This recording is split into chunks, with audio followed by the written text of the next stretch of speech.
Hello, welcome to law excellence. ఇవాల్టి వీడియోలో మనం ఈనాడు, సాక్షి మరియు నమస్తే తెలంగాణ పేపర్స్లోని ఇంపార్టెంట్ కరెంట్ అఫైర్స్ గురించి డిస్కస్ చేసుకుందాం. ఇవాల్టి మన ఫస్ట్ ఆర్టికల్ వచ్చేసి ప్రపంచంలోని అతిపెద్ద ప్రజా పనుల కార్యక్రమం అయినటువంటి మహాత్మా గాంధీ జాతీయ గ్రామీణ ఉపాధి హామీ పథకంకి సంబంధించి. కరోనా అన్నటువంటిది విజృంభించిన తర్వాత పనులు లేక అల్లాడిపోయినటువంటి ఎంతోమందికి ఈ మహాత్మా గాంధీ గ్రామీణ ఉపాధి హామీ పథకమే జీవనాధారమైంది. గ్రామీణ పేదరికాన్ని రూపుమాపి వలసల్ని అరికట్టేందుకు ఉద్దేశించినటువంటి ఈ పథకం అన్నటువంటిది అంటే దేశాభివృద్ధికి ఇది చాలా ఉపయోగపడింది. అంతేకాకుండా కోట్లాది మంది గ్రామీణ పేదలకి ఇది సహాయంగా నిలిచింది. ఈ పథకాన్ని సమర్థంగా అమలు చేయాల్సినటువంటి బాధ్యత ప్రభుత్వాల మీద ఉంది అన్నటువంటిది ఇక్కడ చెప్తూ ఉన్నారు. మనం చూస్తే నిధుల కొరతతో ఈ ఎంజీఎన్ఆర్ఈజీఈ యొక్క లక్ష్యాలు అనేవి నీరు గారిపోతున్నాయి అన్నట్టుగా ఇటీవల కథనాలు అనేవి చూస్తూ ఉన్నాము. కూలీలకు వేతనాలు లాంటి వాటి మీద 21 రాష్ట్రాల్లో ప్రతికూల ప్రభావం పడేటటువంటి పరిస్థితులు నెలకొన్నాయి.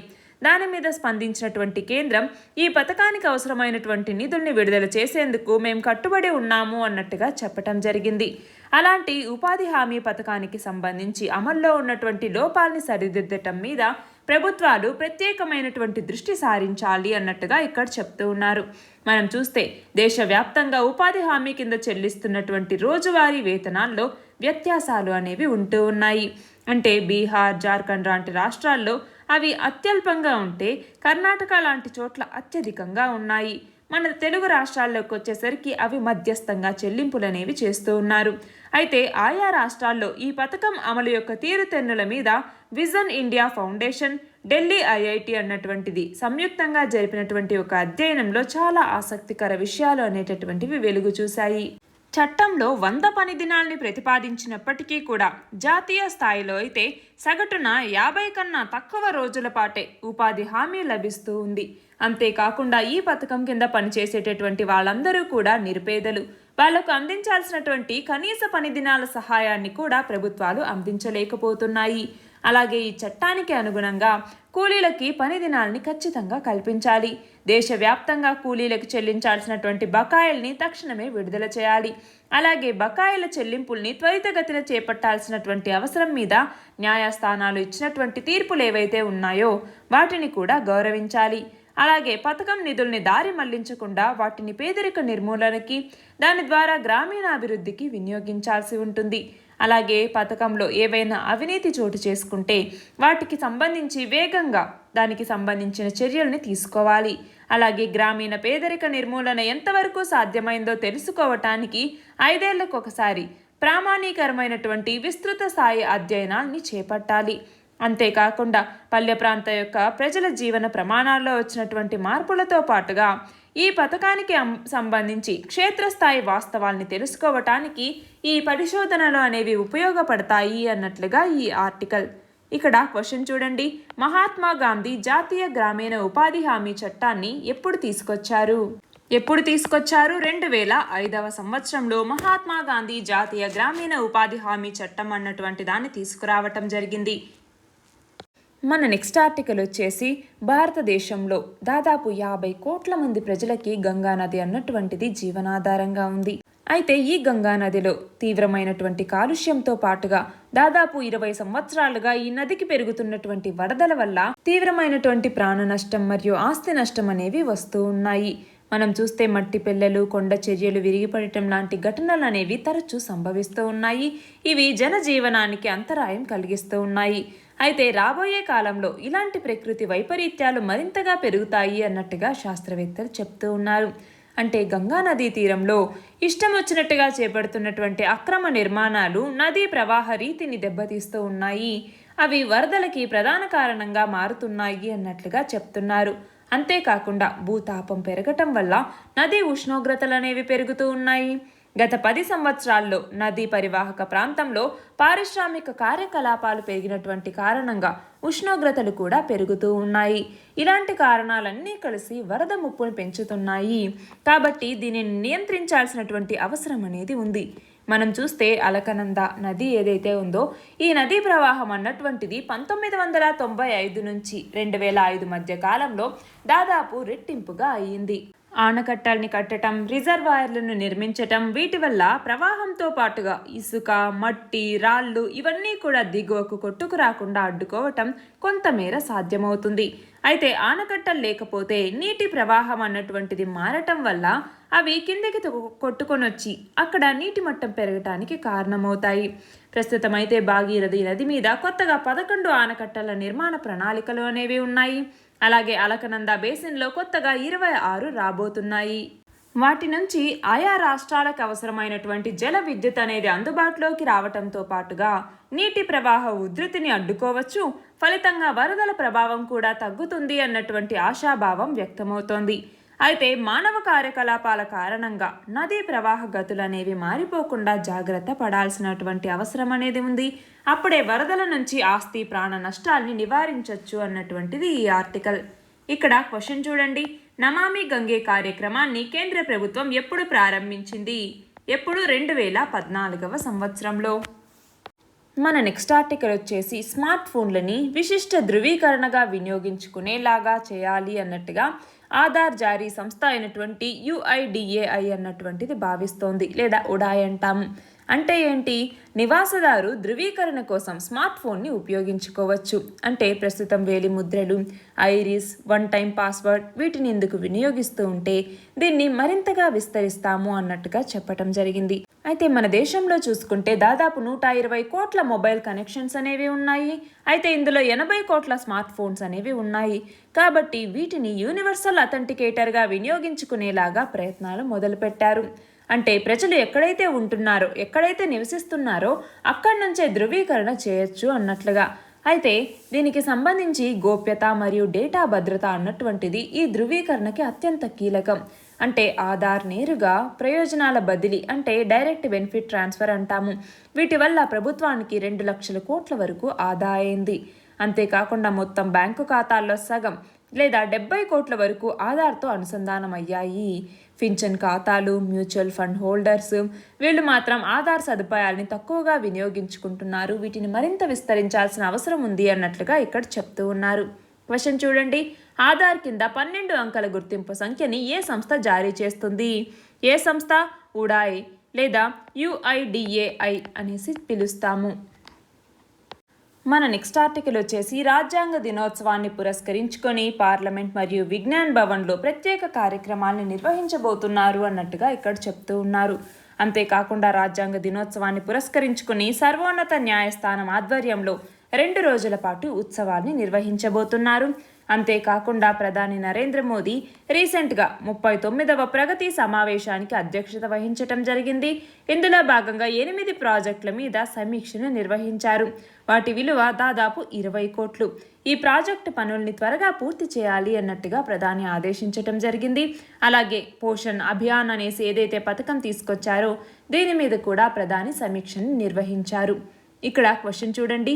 జాతీయ రాజ్యాంగ దినోత్సవాన్ని ఎప్పుడు నిర్వహిస్తారు? నవంబర్ 26వ తేదీన. మన నెక్స్ట్ ఆర్టికల్ వచ్చేసి బ్లూంబర్గ్ సూచి అన్నటువంటిది. ఇప్పటి వరకు ఆసియా కుబేరుడిగా ఉన్నటువంటి ముఖేష్ అంబానీ, ఈయనకి ఉన్నటువంటి ఆ ఘనతని ఇప్పుడు గౌతమ్ అంబానీ సాధించారు అన్నట్టుగా చెప్పటం జరిగింది. గత ఏడాది కాలంలోనే అదానీ సంపద $55 బిలియన్, అంటే మనం చూస్తే దాదాపు రోజుకి 1000 కోట్లకు పైగా పెరగటమే దీనికి కారణమైంది. అదే సమయంలో ముఖేష్ అంబానీ నికర సంపద విలువ అన్నటువంటిది $14 బిలియన్, అంటే 1.07 లక్షల కోట్లకు పైగా పెరిగినందువల్ల ఈ ముఖేష్ అంబానీ స్థానాన్ని అదానీ సొంతం చేసుకోవటం జరిగింది. అయితే బ్లూంబర్గ్ ఇచ్చినటువంటి ఈ సూచీ ప్రకారం $9,100 కోట్ల నికర సంపదతో ముఖేష్ అంబానీ ఇప్పటి వరకు ఆసియా కుబేరుల్లో అగ్రస్థానంలో ఉన్నారు. గౌతమ్ అదానీ $8,880 కోట్ల రెండవ స్థానంలో ఉన్నారు. అయితే రిలయన్స్ ఇండస్ట్రీస్ షేర్లు నష్టాల పాలు కావటం, అదే సమయంలో గౌతమ్ అదానీ గ్రూప్ కంపెనీల యొక్క షేర్లు రాణించటంతో ముఖేష్ అంబానీని అదానీ అధిగమించటం జరిగింది. అంటే షేర్ల విలువ ప్రకారం ఈ స్థానాలు మారుతూ ఉన్నాయి. ఇక్కడ క్వశ్చన్ చూడండి. బ్లూంబర్గ్ బిలియనీర్స్ సూచీ ప్రకారం ఆసియాలోనే అత్యంత సంపన్నుడు ఎవరు? గౌతమ్ అదానీ. మన నెక్స్ట్ ఆర్టికల్ వచ్చేసి ఏపీ, తెలంగాణతో సహా మన దేశంలో ఉన్నటువంటి 13 రాష్ట్రాల్లో ప్రాథమిక వైద్య సేవల విస్తరణ కోసం కేంద్ర ప్రభుత్వం అన్నటువంటిది ఏషియన్ డెవలప్మెంట్ బ్యాంక్ నుంచి 2,233 కోట్ల రూపాయల రుణాన్ని తీసుకోవటానికి ఒక ఒప్పందాన్ని చేసుకుంది. దీనివల్ల ఈ 13 రాష్ట్రాల్లో ఉన్నటువంటి పట్టణ ప్రాంత మురికివాడల్లో నివసించే 5.1 కోట్ల మందికి మేలు జరుగుతుంది. అంతేకాకుండా ప్రధానమంత్రి ఆయుష్మాన్ భారత్ ఆరోగ్య మౌలిక సదుపాయాల మిషన్కి ఈ రుణాన్ని వినియోగించబోతున్నారు. ఆయా రాష్ట్రాల్లో ప్రాథమిక వైద్య ఆరోగ్య సేవల్ని విస్తరించి వాటిని పేదలకి సులభంగా అందుబాటులో ఉండేలాగా చేస్తాము అన్నట్టుగా చెప్పారు. అయితే ఈ జాబితాలో ఏమేమి ఉన్నాయి, ఏ ఏ రాష్ట్రాలు అన్నట్టుగా ఇక్కడ ఇవ్వటం జరిగింది. కర్ణాటక, తమిళనాడు, ఛత్తీస్గఢ్, మహారాష్ట్ర, మధ్యప్రదేశ్, గుజరాత్, హర్యానా, జార్ఖండ్, రాజస్థాన్, పశ్చిమ బెంగాల్, అస్సాం, అలాగే తెలంగాణ, ఏపీలు కూడా ఉన్నాయి. ఇక్కడ క్వశ్చన్ చూడండి. మన దేశంలోని 13 నగరాల్లో ప్రాథమిక వైద్య సేవల విస్తరణకి కేంద్ర ప్రభుత్వం ఏషియా అభివృద్ధి బ్యాంకు నుంచి ఎన్ని కోట్ల రుణం తీసుకోవటానికి ఒప్పందం చేసుకుంది? ఎన్ని కోట్ల రుణం? 2,233 కోట్ల రూపాయల రుణాన్ని తీసుకోవటానికి ఒప్పందాన్ని చేసుకుంది. మన నెక్స్ట్ ఆర్టికల్ వచ్చేసి ప్రపంచంలోకెల్లా తొలిసారిగా నీటిపై తేలియాడేటటువంటి నగరాన్ని నిర్మించబోతున్నారు. ఇది ఎక్కడ? దక్షిణ కొరియాలో ఉన్నటువంటి బూసాన్ అన్నటువంటి నగర తీరంలో ఈ నగరాన్ని నిర్మించబోతున్నారు. దీనికోసం బూసాన్ మెట్రోపాలిటన్ నగరం, అలాగే ఐక్యరాజ్య సమితి ఆవాస సంస్థ, అలాగే న్యూయార్క్కి చెందినటువంటి ఓషనిక్స్ కంపెనీ వీటి మధ్య ఒక ఒప్పందం అనేది కుదిరింది. వచ్చే ఏడాదే దీని యొక్క నిర్మాణ పనులు అనేవి ప్రారంభం కాబోతున్నాయి. ఈ నగరం అన్నటువంటిది మానవులు సృష్టించేటటువంటి ఒక దీవుల సమూహారంగా ఉంటుంది. నీటి మీద తేలియాడేటటువంటి వెదురు బొంగుల సహాయంతో ముందుగా షడ్భుజాకారంలో పునాదులు లాంటి వేదికల్ని సృష్టించటం జరుగుతుంది. అలల దాటికి కొట్టుకుపోకుండా సముద్ర గర్భంలో వాటికి లంగర్ని వేస్తారు. కాంక్రీట్ కంటే 2-3 రెట్ల గట్టిదైనటువంటి సున్నపు రాయితో ఈ వెదురు మీద పూతను ఏర్పాటు చేస్తారు. వాటి మీద 7 అంతస్తుల వరకు కూడా భవనాల్ని నిర్మిస్తారు. మార్కెట్, ఆసుపత్రి, క్రీడా ప్రాంగణం, పాఠశాల, హోటళ్లు, రెస్టారెంట్లు ఇలాంటి వసతులన్నీ కూడా ఈ నగరంలో ఉంటాయి. వరదలు, తుఫాన్లు, సునామీలు లాంటి ప్రకృతి విపత్తుల్ని ఇవి తట్టుకోగలవు. అయితే ఈ తేలియాడేటటువంటి నగరాన్ని స్వయం సమృద్ధిగా తీర్చిదిద్దుతారు. అలాగే ఈ భవనాల మీద సౌర ఫలకాల్ని ఏర్పాటు చేసి స్థానిక అవసరాలకి సరిపడినటువంటి విద్యుత్ని ఉత్పత్తి చేయటం జరుగుతుంది. అలాగే ప్రజలు కూడా తమకు కావాల్సినటువంటి ఆహారం, తాగునీరు వీటిని నగరంలోనే తయారు చేసుకోవాలి. మట్టి అవసరం లేకుండా గాల్లోనే అంటే తేమ వాతావరణంలో మొక్కలు పెంచటాన్ని మనం ఏరోపోనిక్స్ అనేసి పిలుస్తాము. ఈ ఏరోపోనిక్స్ అలాగే మేలుదాయకమైనటువంటి బ్యాక్టీరియాను ఉపయోగించుకొని మొక్కలు, చేపల పెంపకం చేపట్టడాన్ని ఆక్వాపోనిక్స్ అంటాము. ఇలాంటి 2 విధానాల్ని అనుసరించి ఆ నగర ప్రజలు సొంతంగా ఆహారాన్ని ఉత్పత్తి చేసుకోవాల్సి ఉంటుంది. ఇక్కడ క్వశ్చన్ చూడండి. నీటిపై తేలియాడే వెదురు బొంగుల సహాయంతో తేలియాడే నగరాన్ని ఎక్కడ నిర్మించనున్నారు? ఎక్కడ? దక్షిణ కొరియాలో. మన నెక్స్ట్ ఆర్టికల్ వచ్చేసి రాబోయే రోజుల్లో కార్పొరేట్ ఆసుపత్రులతో ప్రభుత్వ వైద్యం పోటీ పడాలి అన్నట్టుగా, ఆ దిశగా ప్రభుత్వ వైద్యాన్ని బలోపేతం చేస్తున్నాము అన్నట్టుగా తెలంగాణ వైద్య ఆరోగ్య శాఖ మంత్రి చెప్పటం జరిగింది. బస్తీ దవాఖానాలు ఏవైతే నెలకొల్పారో వీటితో మంచి ఫలితాలు రావటంతో పల్లె దవాఖానాల పథకానికి శ్రీకారం చుట్టడం జరిగింది. ఇందులో భాగంగా రాష్ట్ర వ్యాప్తంగా త్వరలో 4,000 గ్రామాల్లో దవాఖానాలని ఏర్పాటు చేస్తున్నారు. అన్నింటిలో కూడా MBBS వైద్యులు సేవల్ని అందిస్తారు. అలాగే జిల్లాకి ఒక రేడియాలజీ ల్యాబ్ని తీసుకొస్తారు. అంతేకాకుండా ECG, X ray, ultrasound, 2D echo, CT scan, mammogram ఇలాంటి పరీక్షల్ని ఉచితంగా చేయటం జరుగుతుంది. అంతేకాకుండా గర్భిణికి సంబంధించి గుండె సమస్య, మూత్రపిండాల సమస్య ఉన్నప్పుడు ఆ కేసుని స్వీకరించడానికి కూడా అంటే ముప్పు ఉన్నటువంటి గర్భిణులకు ఎదురయ్యే సమస్యల్ని కూడా సత్వర చికిత్స అందించడానికి కూడా ఈ పథకం పనిచేస్తుంది. అలాగే ఆరోగ్యశ్రీ పరిధిని 5 లక్షల రూపాయలకి పెంపొందించటం జరిగింది. అలాగే వరంగల్ ఆరోగ్య నగరం అన్నటువంటి దాన్ని మొత్తం 215 ఎకరాల్లో ఏర్పాటు చేయబోతున్నారు. ఇక్కడ క్వశ్చన్ చూడండి. ఆయుష్మాన్ భారత్ పథకాన్ని కేంద్ర ప్రభుత్వం ఎప్పుడు ప్రారంభించింది? 2018వ సంవత్సరం సెప్టెంబర్ 23వ తేదీన ఈ ఆయుష్మాన్ భారత్ అన్నటువంటి పథకాన్ని కేంద్ర ప్రభుత్వం తీసుకురావటం జరిగింది. మన నెక్స్ట్ ఆర్టికల్ వచ్చేసి ఇటీవల భారీ వర్షాలు మరియు వరదలతో ఆంధ్రప్రదేశ్ రాష్ట్రం అనేది తీవ్రంగా నష్టపోయింది. అలాంటి ఏపీ రాష్ట్రానికి తక్షణం 1000 కోట్ల రూపాయల సహాయం అందించాలి అన్నట్టుగా ఏపీ ప్రభుత్వం కేంద్రానికి విజ్ఞప్తి చేసింది. అలాగే ఈ నష్టాన్ని అంచనా వేయటానికి త్వరగా ఇంటర్ మినిస్టీరియల్ సెంట్రల్ టీమ్ని అంటే కేంద్ర బృందాన్ని ఏపీ రాష్ట్రానికి పంపాల్సిందిగా కోరటం జరిగింది. మనం చూస్తే భారీ వర్షాలు వరదల కారణంగా ప్రాథమిక అంచనా మేరకి వివిధ రంగాలకి 6054 కోట్ల మేర నష్టం వాటిల్లింది అన్నట్లుగా చెప్పటం జరిగింది. మనం చూస్తే మొత్తం 196 మండలాల్లో ఉన్నటువంటి 1400 గ్రామాలు 4 పట్టణాలు వరదలతో మునిగిపోయాయి. 1.43 లక్షల హెక్టార్లలో వ్యవసాయ పంటలకి నష్టం వాటిల్లింది. ఇక్కడ క్వశ్చన్ చూడండి, భారీ వర్షాలు వరదలతో నష్టపోయినటువంటి ఏపీ రాష్ట్రానికి ఎన్ని కోట్ల ఆర్థిక సహాయాన్ని అందించాలని ఏపీ ప్రభుత్వం కేంద్రాన్ని కోరింది. తక్షణంగా మొత్తం 1000 కోట్లని ఇవ్వండి, దానికి సంబంధించినటువంటి ఒక కేంద్ర బృందాన్ని ఇక్కడికి పంపించండి. దాని తర్వాత మనం చూస్తే ప్రాథమికంగా ఇక్కడ 6054 కోట్ల నష్టం వాటిల్లింది అన్నట్టుగా ఇక్కడ చెప్తూ ఉన్నారు. మన నెక్స్ట్ ఆర్టికల్ వచ్చేసి వ్యవసాయ ఉపకరణాల తయారీ సంస్థ అయినటువంటి కిసాన్ క్రాఫ్ట్ అన్నటువంటిది ఏపీలోని నెల్లూరు జిల్లా పొదలకూరు మండలంలో ఉన్నటువంటి ప్రభగారిపట్నం ఇక్కడ ఏర్పాటు చేసినటువంటి కొత్త యూనిట్ ఉత్పత్తిని ప్రారంభించడం జరిగింది. సుమారు 100 కోట్ల పెట్టుబడి వ్యయంతో మొత్తం 46 ఎకరాల్లో ఈ యూనిట్ని ఏర్పాటు చేశారు. ఈ యూనిట్ నుంచి ఇంటర్ కల్టివేటర్స్ని మార్కెట్లోకి విడుదల చేయటం జరిగింది. ప్రతి సంవత్సరం సుమారు 75,000 యూనిట్ల యొక్క ఉత్పత్తి సామర్థ్యంతో ఈ యూనిట్ని ఏర్పాటు చేశారు. ఇందులో ట్రెంచింగ్, సీడింగ్, ఇరిగేటింగ్, హార్వెస్టింగ్ లాంటి పరికరాల్ని అమర్చుకొని వాటిని ఉపయోగించుకునే విధంగా ఇంటర్ కల్టివేటర్స్ని అభివృద్ధి చేశారు. ఇక్కడ క్వశ్చన్ చూడండి, ఎన్ని కోట్ల పెట్టుబడితో కిసాన్ క్రాఫ్ట్ సంస్థ వ్యవసాయ ఉపకరణాల తయారీ సంస్థని ఏపీలోని నెల్లూరులో నెలకొల్పింది? ఎన్ని కోట్ల పెట్టుబడితో? మొత్తం 100 కోట్ల పెట్టుబడితో.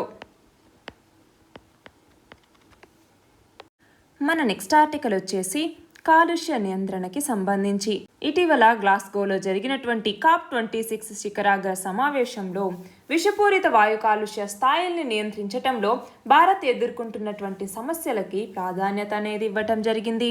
మనం చూస్తే 2070 నాటికి గ్రీన్ హౌస్ వాయు ఉద్గారాలని 0 అంటే కార్బన్ న్యూట్రల్ లేదా మనం చూస్తే నెట్ జీరోకి తగ్గిస్తాము అన్నట్టుగా మన ప్రధాని నరేంద్ర మోదీ హామీ ఇవ్వటం జరిగింది. అంటే నెట్ జీరో అంటే ఏంటి? మానవ నిర్మిత గ్రీన్ హౌస్ వాయు ఉద్గారాలన్నీ కూడా వాతావరణం నుంచి తొలగించబడి దాని ద్వారా భూమి సహజ వాతావరణ సమతౌల్యతని తిరిగి పొందటం.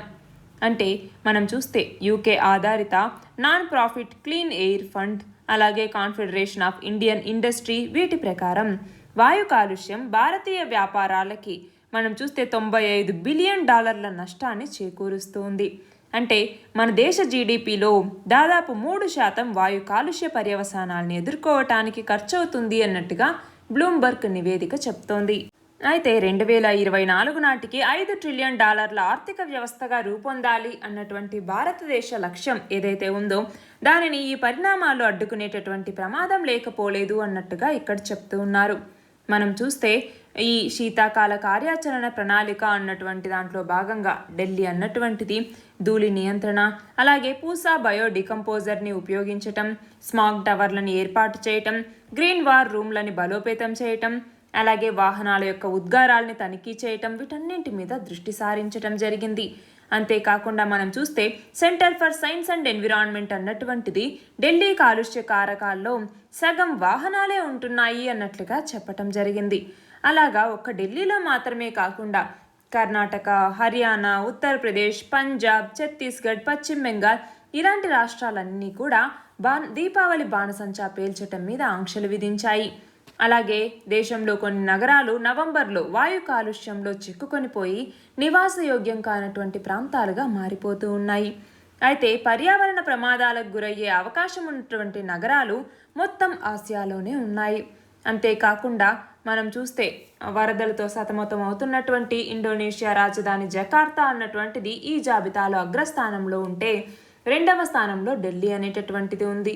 దాని తర్వాత స్థానాల్లో మన భారతదేశంలో చెన్నై, ఆగ్రా, కాన్పూర్, జైపూర్ ఇలాంటివి ఉన్నాయన్నమాట. అయితే నాన్ బయోడిగ్రేడబుల్ వ్యర్థాలని రీసైకిల్ చేయటం అలాగే ఆఫ్ సైక్లింగ్ వీటిని ప్రోత్సహించాలి. బయోడిగ్రేడబుల్ వ్యర్థాలని బయోగ్యాస్గా మార్చడానికి కార్యాచరణను తీసుకురావాలి.